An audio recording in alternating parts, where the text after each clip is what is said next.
Good morning. It's Wednesday. The sun is back out today. If you'll remember yesterday while we were reading, we could hear thunder in the distance. And because of the heat for the last couple of days, there have been storms in Dimwood Forest. And remember, lightning struck the earring hanging above the tree on Bannock Hill. So a lot has gone on in the last couple of days. Ereth is planning Poppy's funeral, and Poppy is trying to get back home from the cave. So chapter 21, The Fire.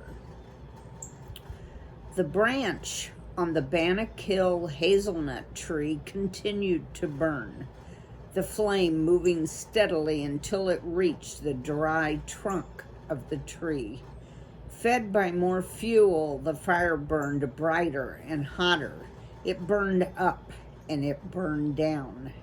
As it burned, a thin ribbon of dark smoke rose into the sky.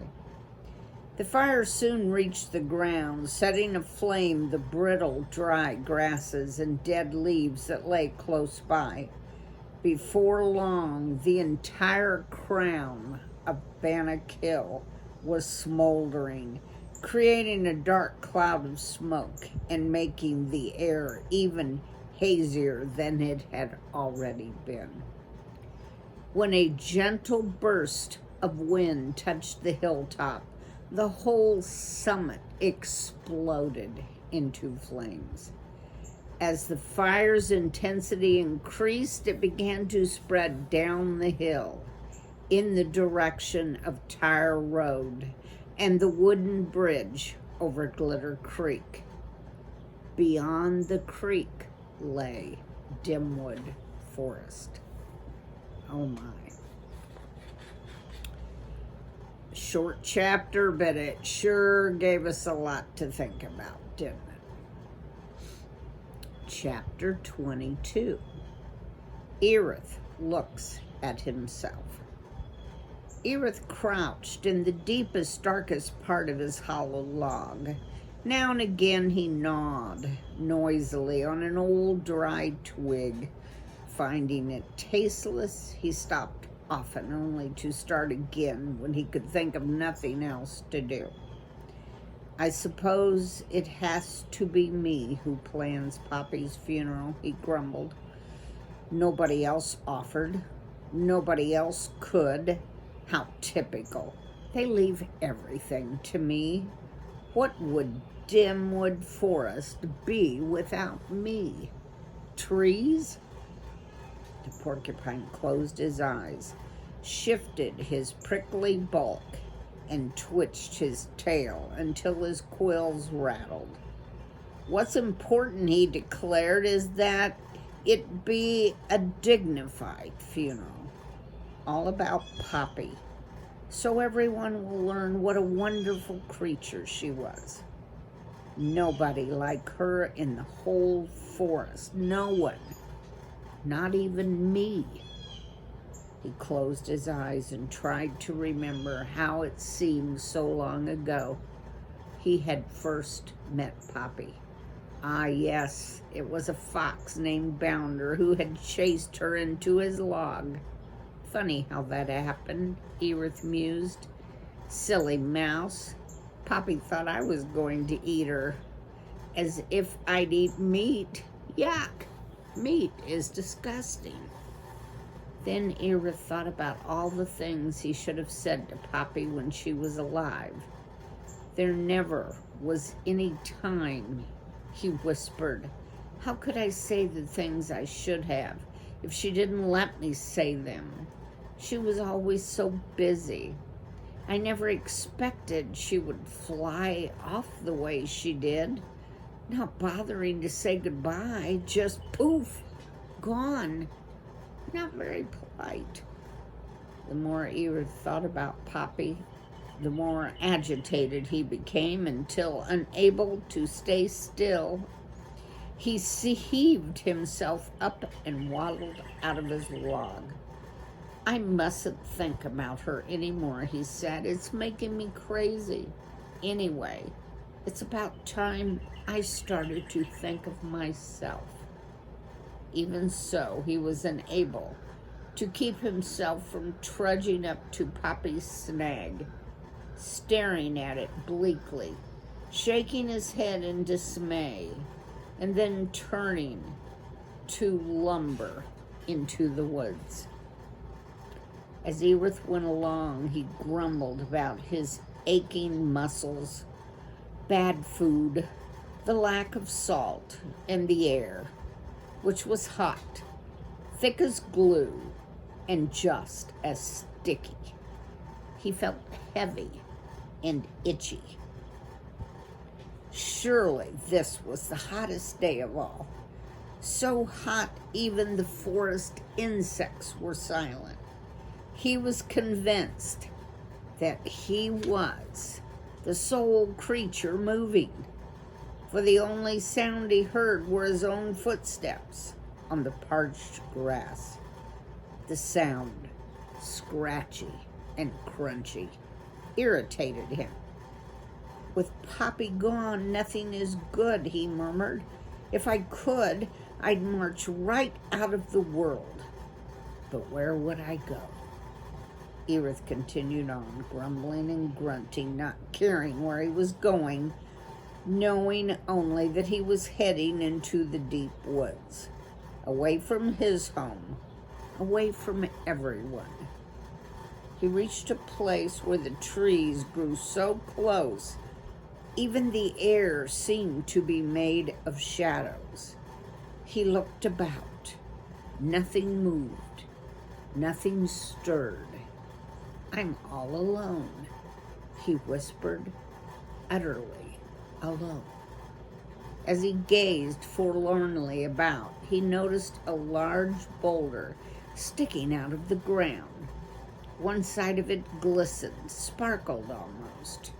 Curious, Ereth drew nearer and saw that embedded in the large stone was a piece of bright mica. He started to turn, only to catch a glimpse of his reflection there. Ereth rarely looked at himself. It happened occasionally when he had to bend down to take a drink from a pond or stream. In those moments, he did not like what he saw and quickly shut his eyes. This time he stared hard at the image of his face, as if searching for something. "You," he said, "are not handsome. You are prickly, ugly, grumpy, not friendly." He gulped down a rasping breath and then suddenly bellowed, "Erethazon dorsatum, you are a self-centered and conceited porcupine. You should be ashamed of yourself, feeling angry because of Poppy. Think how she feels being dead." Tears trickled down his blunt face.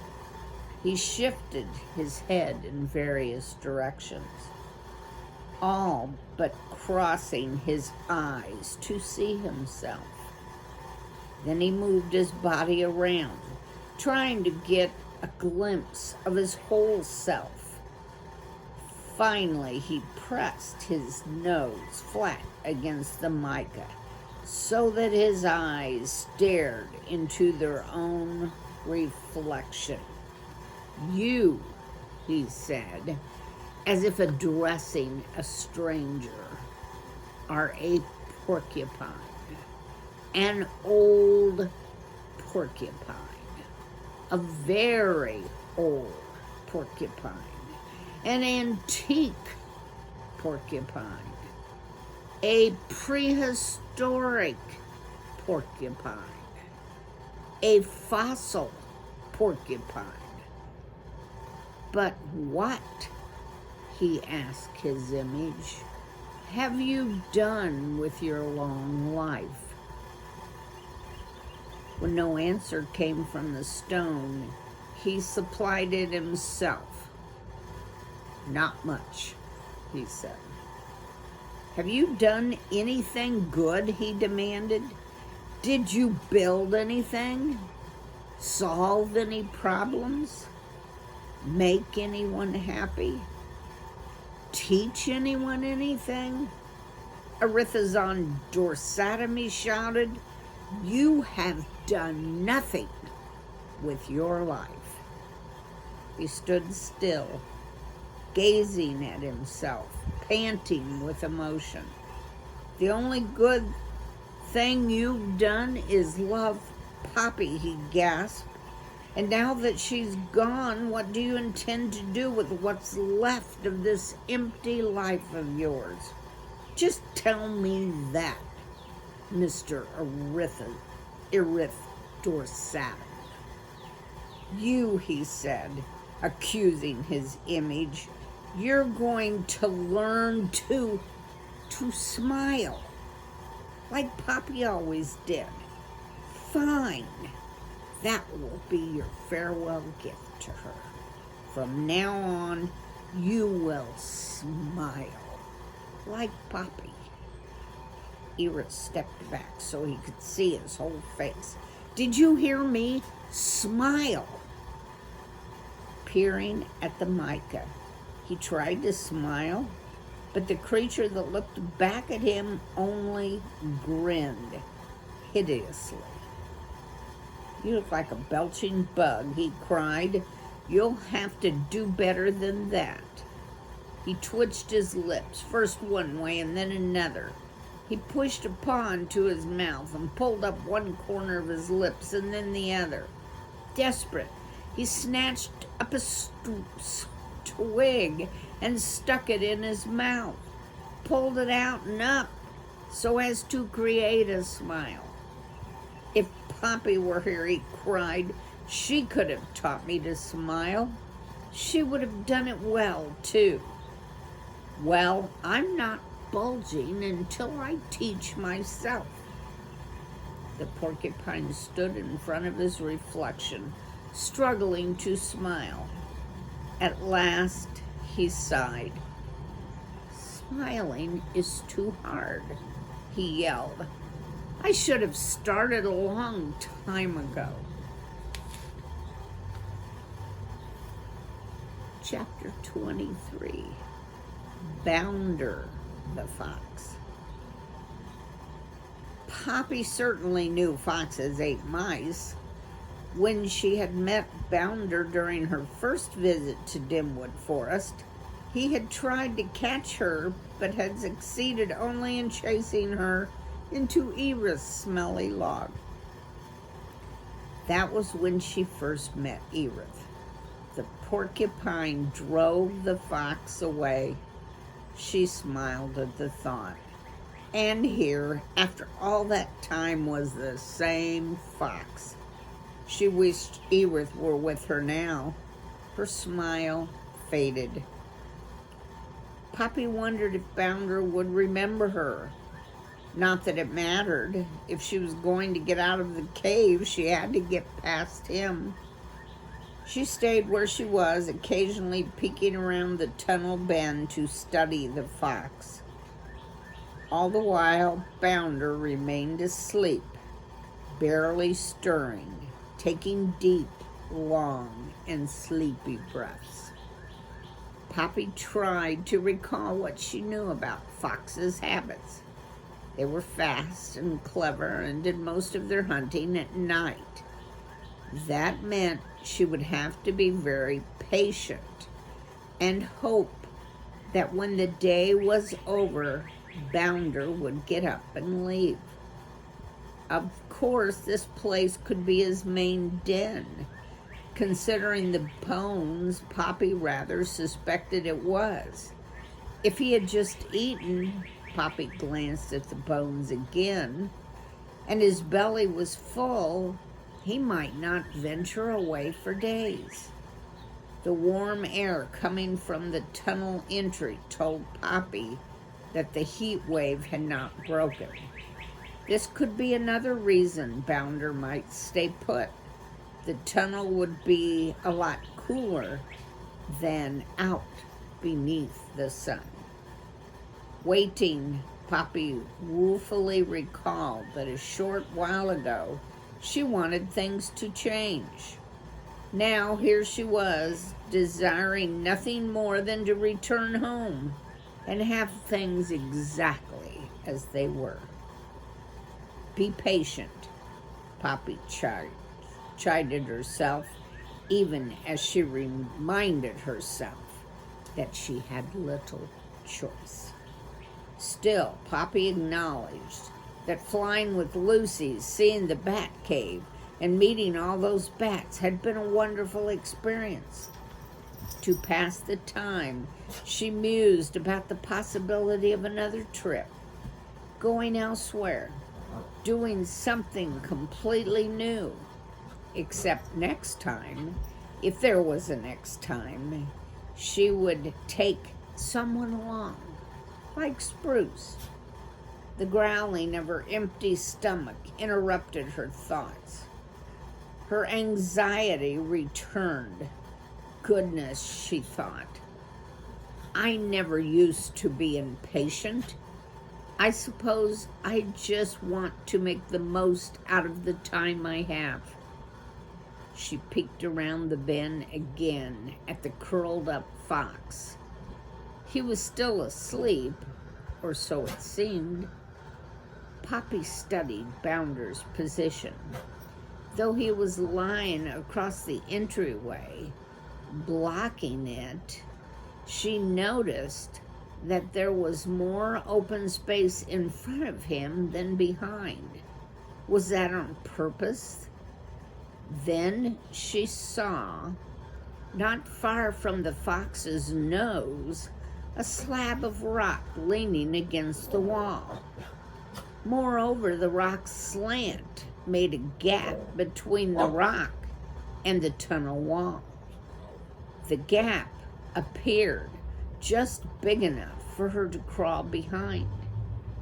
Poppy decided she could use the rock as a shield if she could get behind it. Without actually deciding to do so, Poppy knew she was getting ready to sneak past the fox. Taking minute steps, Poppy slipped around the bend. Crouching very low, she crept along where the tunnel wall met the floor, inching forward in the direction of the entryway and Bounder. Every few steps she paused and studied the fox. The closer she came, the bigger he seemed. She glanced at the bone bits and shuddered. "Don't go any more," an inner voice kept telling her. But another part told her she was safe because the fox was asleep and lay still, except for the tip of his tail, which twitched ever so slightly. She halted. Was that tail telling her something? Was Bounder setting a trap? Was he just pretending to sleep? Poppy had to catch her breath. When the fox's tail stopped twitching, she inched forward, placing each foot slowly, deliberately down. She breathed as soft as possible, and while she kept her eyes fixed on Bounder, the fox's ears flicked. Poppy froze.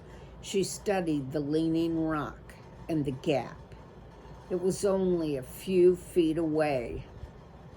Poppy decided it would be wise to rest behind the stone, in the gap, before making a final dash to the open air. When the fox's movement ceased, Poppy continued on. Bounder snorted. Again, Poppy stopped. Her heart pounded. She held her breath. She was so close to the rock. When the fox's sound subsided, Poppy edged forward again. The leaning stone and the protective gap were no more than a foot away. Telling herself she must leap forward now, Poppy tensed her leg muscles. She must not miss the gap. At the last moment, she darted a glance at Bounder. The fox's eyes were wide open, and he was staring right at her. He was grinning hideously, fangs exposed. Oh my, look at this picture. That's not good. With a gasp, Poppy hurled herself toward the rock. She was not fast enough. Bounder slapped his paw down, blocking her way. "Got you, mouse," he bayed gleefully. "Got you at last."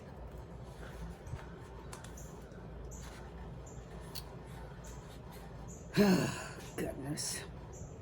Chapter 24. On the Trail to Glitter Creek. Spruce gazed down the trail. I never thought Glitter Creek was so far. All the same, he was positive, or mostly positive, that he was on the right path.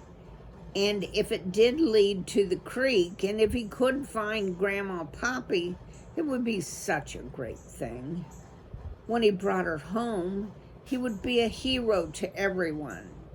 So Spruce pushed on, making frequent stops, sniffling the air, constantly shifting his ears. But the further he went, the more he began to sense something odd in the air. He stopped. Someone was coming along the path very quickly. Next moment, a rabbit bounded up. Small and brown, a rabbit. The rabbit moved in jerks. 3 hops and a pause, 3 hops and a pause. Spruce leaned to the side of the path to get out of his way. "Hey, rabbit," he called, "stop." The rabbit skidded to a halt and looked around. He used a paw to push a floppy ear away from his frightened eyes. "What?" he said. "What's that? Who called me?" "It's me, Spruce. Is this the right path to Glitter Creek?" The rabbit stared at Spruce, his nose twitching. He shoved his ear away from his eyes again. "The creek?" said the rabbit. "Did you say creek?" "What creek?" "Glitter Creek," repeated Spruce. "I am on the right path." "The path?" echoed the rabbit. "To the creek?" "It certainly is, but don't go there. You don't want to, not at all." With that, he bounced away down the trail. "Why?" Spruce called after him. "Why don't I want to?" The rabbit stopped barely long enough to shout back. "Because it's bad, very bad, as bad as it gets." Spruce peered down the path and then turned back to the rabbit. "But what's so bad?" he called. "The rabbit has gone." Spruce shrugged, glad at least to know the path would take him to the creek. "That'll show Dogbane," he thought with pleasure. "That'll show everybody." Confidence boistered. Spruce moved along a little faster. What could be so bad? Chapter 25. Poppy and Bounder. Bounder shoved his wet nose against Poppy's small, furry chest. His grinning lips curled back so that all of his sharp, white teeth were visible. His breath, heavy with the stench of whatever animal he had most recently eaten, washed over her like a rancid rag. Terrified, Poppy shrank back against the tunnel wall, her heart beating ferociously. Well now, said Bounder, it's been quite a while since you and I have met, hasn't it? Poppy was too frightened to reply. Actually, the fox went on, I've been watching you for some time. Ever since you stuck your cute pink nose round that bend in the tunnel. What were you doing back there? How did you ever get past me to get in there? I flew, Poppy stammered. Flew, said the fox as he settled himself, while putting his other paw down. He now had a paw to either side of Poppy, trapping her. A bat brought me, said Poppy, struggling to keep herself calm. The more she and the fox talked, the better her chances were for escape. A bat, said the fox. Is that supposed to be a joke? No, really it's true, said Poppy, stealing looks about in the search of some means of getting away. Bounder grimaced. Bats are horrid, he said. Actually, said Poppy, I found them to be very pleasant. They seem to have caught you, didn't they? Said the fox. That's because a young one thought I was a moth, Poppy explained. A moth, the fox laughed, again showing all his teeth. They only eat insects, Poppy explained. No worry about me confusing you with a moth, said Bounder. I know you're a mouse, and I like eating mice. Small, but exceedingly tasty. I'm old and probably tough, said Poppy. If she could manage to leap over Bounder's front paw and execute a really fast dash behind that slanting stone, she was convinced she had a chance to get away. That would require doing two things well, and she'd have to take the fox by surprise. And she'd have to quickly squeeze into that space between the wall and the rock. A tight fit. I suppose you might be old, Bounder said, but I've no intention of making a complete meal of you. More like a between-the-meals snack. He lifted his right paw and held it as if he were about to smack it down on Poppy. Where was it we met before? Poppy said in haste.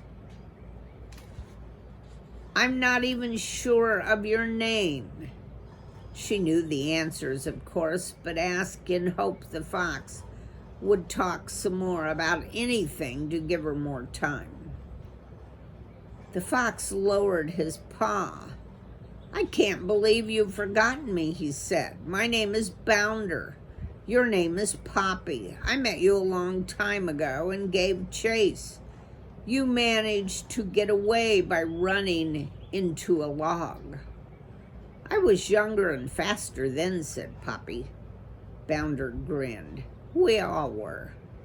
But what caused you to so kindly let me go? Asked Poppy. Actually, there was an ugly porcupine in that log, said the fox with a frown. You sure you don't remember any of this?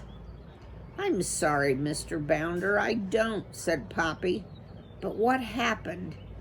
You know, when I ran into the log.